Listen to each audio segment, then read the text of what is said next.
Hello guys আমি এতিয়া জগন্নাথ মন্দিৰ দৰ্শন কৰাৰ কাৰণে পুৰী আহি পাইছোঁ।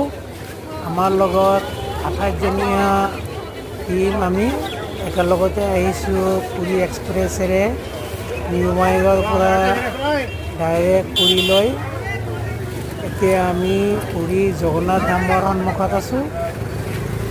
অলপ ইহঁতে আমি জগন্নাথ মন্দিৰ দৰ্শন কৰাৰ কাৰণে ভিতৰত প্ৰৱেশ কৰিম। আমি একেলগে থিয় হৈ আছোঁ ৰাস্তাৰ কাষত।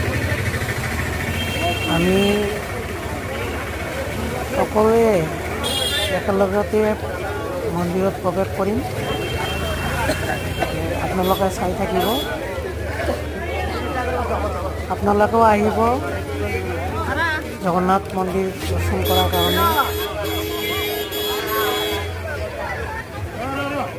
দেখা পাইছে আমি ইয়াত সকলোৱে থিয় হৈ আছোঁ।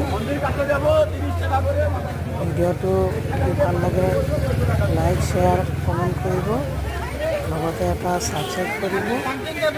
ধন্যবাদ।